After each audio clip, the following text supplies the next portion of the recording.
যুদ্ধ শুরু হয়ে গেল। সকল সাহাবী কাফেরদের সাথে লড়াই করতেছিলেন। যখন লড়াই করছে এমন সময় চতুর্দিক থেকে তীর আসতেছিল। যখন যুদ্ধ চলতেছে সাহাবীরা তাদের জীবন বাঁচানোর জন্য এদিকে সেদিকে ছোটাছুটি করছিল। প্রাণ বাঁচানোর জন্য অনেক সাহাবী দৌড়িয়ে পালাচ্ছিল। এমন সময় জামুর রাদিয়াল্লাহু তাআলা আনহুর সন্তানেরা রাসূল আকরাম সাল্লাল্লাহু আলাইহি ওয়াসাল্লামকে হেফাজতের জন্য সামনে দাঁড়িয়ে গেলেন। কোন তীর যেন রাসূল আকরাম সাল্লাল্লাহু আলাইহি ওয়াসাল্লামের শরীরে না লাগে, না আসে। সকলে দাঁড়িয়ে গেলেন এবং জামুর রাদিয়াল্লাহু তাআলা তিনিও দাঁড়িয়ে গেলেন। রাসূল আকরাম সাল্লাল্লাহু আলাইহি ওয়াসাল্লামের জানি কোনো ক্ষতি না হয়।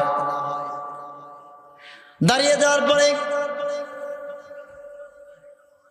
জামুর রাদিয়াল্লাহু তাআলা শহীদ হয়ে গেলেন। তার সন্তানও শহীদ হয়ে গেলেন।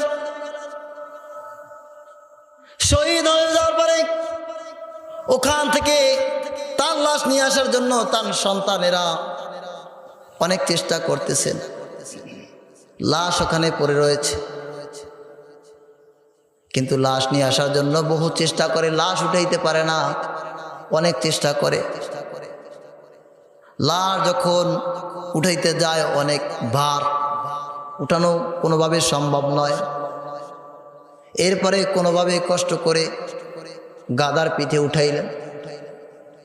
উঠানোর পরে গাদার সামনে আর চড়ে না, নিতে পারছে না, কোনোভাবে সামনে আগায় না।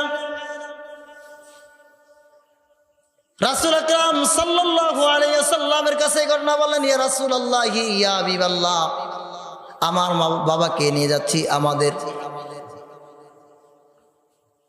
গ্রামে, কিন্তু কোনোভাবে আমার বাবাকে তো উঠাইতে পারছি না, নিতে পারছি না, কি করতে পারি?